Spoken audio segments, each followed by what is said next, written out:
Olá pessoal, e hoje vocês vão assistir um bate-papo com a médica veterinária, mestre, doutoranda Laís Abreu, um bate-papo mais que interessante falando sobre a eficiência reprodutiva de fêmeas de corte. Agroverdades, o agronegócio passado a limpo. Apoio Agrominas e Integral Mix. Bom pessoal, hoje nós estamos aqui, eu estou aqui com a médica veterinária, mestre, doutoranda lá na USP, né? Laís Abreu. Laís, eu queria que você falasse um pouquinho aqui para a gente, para os nossos seguidores aqui, quais que foram os impactos, né, dessas novas tecnologias ligadas à reprodução, tá, sobre a pecuária de corte brasileira. Bom, professor, primeiramente, obrigado pelo convite. É uma parceria presencial, mas a gente teve a feliz oportunidade de conversar outras vezes. Então, sempre muito bom estar num canal que se preocupa em passar dados importantes e bem voltados para a realidade do campo, que é um pouco do nosso perfil. Então, agradeço, né, pela parceria. E com relação à pergunta, né, nós vemos uma evolução nítida e muito grande ao longo dos anos ao incrementar, ao melhorar, aumentar, na verdade, a eficiência reprodutiva dos rebanhos. Isso através, né, que é a minha área de atuação, de pesquisa da reprodução animal, de algumas técnicas, algumas ferramentas reprodutivas. Então, a inseminação artificial em tempo fixo, a transferência de embriões, que também hoje, né, é bastante feita em tempo fixo também. Então, essas ferramentas, elas colaboram para otimizar o ciclo. Então, a gente consegue encurtar, melhorar esses indicadores de idade ao primeiro parto, aumentar, né, peso por conta de ganho genético, peso ao desmame, né, com boas práticas, aumentar essa própria taxa de desmame. Então, isso tudo com o maior objetivo de produzir tanto em maior quantidade bezerros, como em quantidade, em qualidade. Então, produzir mais bezerros e bezerros com qualidade. Então, a reprodução, as técnicas, elas contribuíram para encurtar o ciclo de uma maneira equilibrada, mas pensando sempre muito no ganho genético e num retorno econômico para o produtor, né, usando fatores que são importantes para aquele ciclo de produção. Então, tem muitos caminhos, mas esse é o grande objetivo da cria, né, utilizar melhor o espaço para produzir quantidade de bezerros e bezerros com qualidade. Dos impactos que eu acho interessante que houve com essas tecnologias, né, foi a questão da produção, né, das chamadas precocinhas, né, de você conseguir, né, emprenhar novilhas numa idade bastante precoce. Como é que está hoje essa questão da prenheza aí precoce, né, nessas novilhas de corte, principalmente as Nelore, que talvez seja o maior desafio, né, que a gente tem, e quais são os cuidados que vocês têm recomendado para quem trabalha com esse tipo de animal? Bom, perfeito. Acho que é um questionamento válido e bastante atual ainda, professor.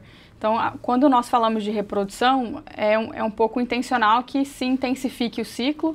E existem diferentes níveis de tecnologia para você intensificar o ciclo, mas falar em intensificar seria encurtar esse ciclo de produção. Então, reduzir a idade do primeiro parto, e isso existe uma demanda energética, existe um investimento para que a gente consiga chegar nesses resultados. Então, ao mesmo tempo, quando nós falamos em encurtar o ciclo, é trazer essa novilha para uma idade mais jovem, e isso tem essas demandas.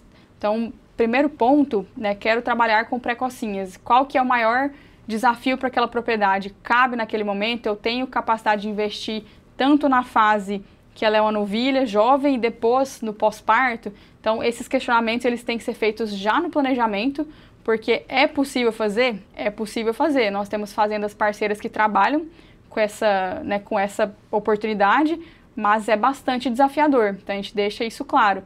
Então, assim, o risco, geralmente tem que ser uma relação de ganhos e riscos. Então, quanto mais alto, isso acompanha um pouco a parte reprodutiva, mas ainda há muitas perguntas. A novilha ainda é uma categoria de bastante desafio.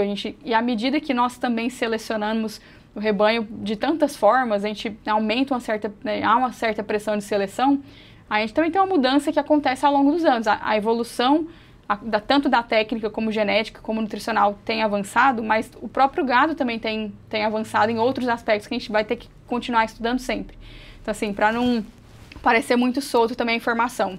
é possível intensificar o ciclo, é possível tirar essas categorias, essas novilhas mais tardias, de 24, 36 meses para menos, então 12, 24, através de estratégias. Então, preciso montar um planejamento com a fazenda que envolva bastante a nutrição, para essas novilhas responderem, né, esse potencial que ela possui. Então, assim, o ambiente, a nutrição faz bastante, né, diferença. E qual que seria a melhor estratégia reprodutiva, um protocolo mais adequado. Então, ainda há algumas perguntas que a gente se faz para a novilha, mas seria uma combinação de técnicas, né, um pacote tecnológico para atender essa demanda. Então, precocinha tem uma demanda alta, tem um custo alto, e é preciso avaliar se faz sentido para aquela propriedade produzir isso. Tem uma demanda, é um objetivo, é um gosto, então tem um mercado, né, e fazer conta para ver se realmente se paga. Então, isso é a primeira conversa que a gente tem com os parceiros. Geralmente, a gente assiste, né, assim, tenta utilizar estudos, né, científicos para responder dificuldades que as fazendas têm. Então, olha, eu estou tendo uma taxa ruim nessa categoria, que seriam, né, as mais jovens, assim, a gente desafiou mais um lote e essa resposta não foi muito boa. Então, a gente vai tentando encontrar, fazendo hipóteses para aquela realidade, tentando responder. Então, por isso que eu falo que é bastante dinâmico. É possível fazer? É possível fazer, mas há um planejamento proporcional, principalmente no aspecto nutricional. Laís, uma outra coisa que tem sido bastante discutido aí é que talvez a União Europeia ameaça o Brasil de que, se não parar com o uso do estradiol, né, que é um fármaco, vamos dizer, utilizado aí nesses processos de sincronização do cio, criar algumas barreiras, né, comerciais. Em que pé que está isso? E, de fato, isso é um motivo para preocupação? Uma pergunta importante, inclusive a pergunta da minha tese de doutorado, professor, porque a gente trabalhando diretamente com reprodução, é uma pergunta que nós fazemos. Inclusive, acho que a academia tem que ter essa preocupação para levar essas respostas para a sociedade, né, não só para um técnico, mas como um leigo que eventualmente pode receber esse tipo de informação e não saber como reagir, né, o que ele pensa sobre aquilo. Então, a gente fez alguns trabalhos que já estão publicados, inclusive, demonstrando qual que seria o impacto da retirada do estradiol do ponto de vista econômico e reprodutivo. Então, assim, as taxas de concepção e de prenhez, elas decrescem progressivamente à medida que a gente tira o estradiol do protocolo. Então, tanto do início do protocolo, que seria para sincronizar a onda, como na retirada, para induzir a ovulação desse folículo que cresceu nesse processo. Então, atrapalha, né, todo esse planejamento, e depois a gente entrou numa prática agora um pouco mais básica, eu colocaria, para justificar, entender os efeitos disso. Então, nós observamos que há um efeito no endométrio, que seria no útero do animal. Então, querendo ou não, né, é uma ferramenta que ela colabora um pouco com o perfil dos nossos animais e ela otimiza realmente a eficiência produtiva, né? Então, a gente poderia entrar em aspectos, né, de fisiologia, de anestro, que também está relacionado mais uma vez com nutrição. Então, tem alguns fatores do nosso ciclo de produção que trazem esses vieses que a gente tenta otimizar com as ferramentas. Então, assim, é essa a ideia de colocar a tecnologia. Então, para nós, tirar o impacto em prenhez é muito grande. Então, se o impacto em prenhez é grande, isso é traduzido também em valor econômico, porque o processo a operação fica mais dificultosa, são mais manejos, são menos bezerros produzidos, de menor qualidade. Então, assim, é toda uma cadeia, além dos empregos, de tudo que está ao redor, né, não é só a inseminação também. Então, a gente entende, né, nós vemos o ciclo como um todo. Então, esse impacto é grande. A segunda etapa, que é uma pergunta importante, é avaliar isso na própria segurança alimentar, que é uma pergunta que a gente tem feito e trabalhando em parceria com alguns grupos para fazer um delineamento, que é o que a gente tem feito, na verdade, agora, e mostrar que é seguro para o consumo humano. Então, espero que a gente consiga divulgar esses dados o quanto antes, mas, de forma geral, não há um consenso científico demonstrando que faz mal. Então, há informações, inclusive, de outros alimentos que naturalmente possuem uma concentração de estrógeno alta. Então, se a gente for comparar com a proteína animal, por si só, é muito contraditório as informações. Mas se eu não trabalho com esses dados de qualidade e apresento um dado um pouco mais robusto, né, bem elaborado, é muito fácil alguém refutar com informação até muito vazia. Então, assim, em termos isso seria o entendimento da segurança. Nós acreditamos que está dentro do que é permitido. Então, para isso, a gente precisa validar esses estudos. E digo, mas, né, nós como pesquisadores, se isso não tiver, deveriam ser os primeiros a se posicionar. Então, assim, essa é a ponte que a academia tem que fazer com o campo, né, com a sociedade. Com relação ao mercado, é um produto, a carne é uma commodity, então o mercado ele vai se regular. E cada país tem suas particularidades, sua forma de negociar, suas cartas na manga ali. A União Europeia, que é uma parcela pequena do nosso mercado, né, isso falando de exportação, eles não são, assim, a gente não tem muita, não diria nem muito a perder, mas por ser um grupo pequeno, ainda faz um barulho pequeno.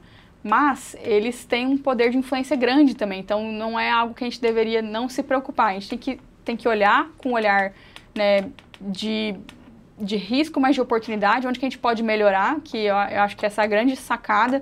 Então, assim, se isso chamou a atenção, como que a gente corrige? Qual que seria o caminho? Porque a gente não vai deixar de produzir, mas qual que é a melhor forma de produzir? Mas entendendo que boa parte desses questionamentos, eles são geopolíticos, então são leis que, né, eles até colocam como reciprocidade. Então, imagina um produtor de lá competir com um produtor daqui. O custo de produção é completamente diferente.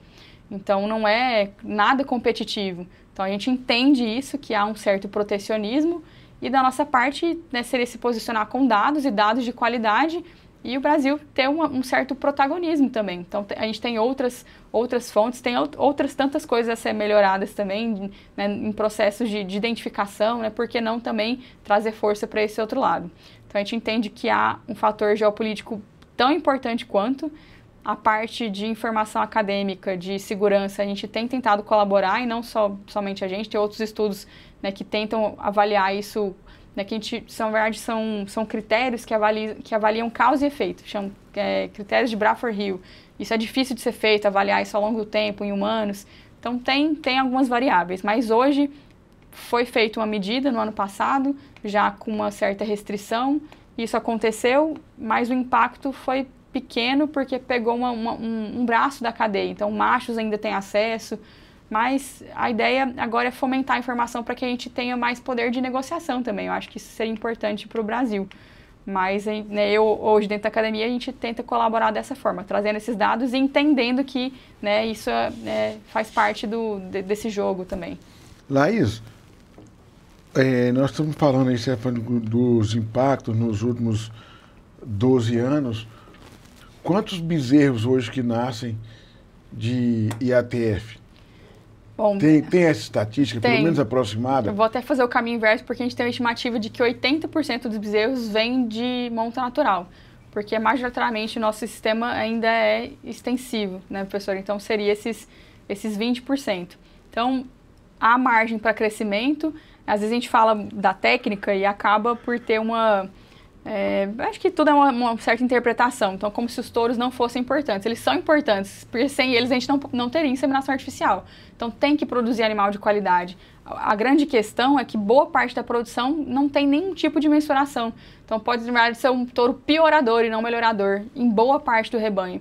E por que não corrigir isso se há ferramentas que são hoje muito mais acessíveis, né? Assim, hoje é tão mais fácil incorporar esse pacote com assistência. E fazendo uma conta, às vezes isso é pago em tão pouco tempo, né? Olhando para a pecuária, que é algo, né, que já tem uma agenda diferente, isso eu falo de ciclo, né? A gente já não segue um calendário comercial. Então, os projetos, eles são a longo prazo, mas os retornos vêm. Então, assim, geralmente isso é proporcional. O que você diria hoje para um pecuarista, um criador, um cara que trabalha com cria? Qual a chamada de atenção que você faria para ele nesse momento? Olha, não saia do ciclo, assim, é um pouco tentador às vezes ver essa oscilação de preços e querer focar em outra atividade. Assim, é possível ter retorno com a cria desde que haja um investimento. Então, parece que é alto, mas esse investimento ele vem. Então, assim, a liquidez é diferente, pode ser que você precise dessas pequenas projeções, mas uma estratégia bem feita, ela traz o seu retorno. Então, assim, não fique viajando muito no ciclo, foque em produzir ali dentro do seu nicho, que seria a cria, porque há espaço, há possibilidade, tem muitas ferramentas acessíveis, existem níveis, né, de como intensificar, que uma pequena mudança pode trazer um ganho fenomenal. Como sempre, este foi mais um AgroVerdades, passando o agronegócio do Brasil a limpo. Agroverdades, o agronegócio passado a limpo. Apoio Agrominas e Integral Mix.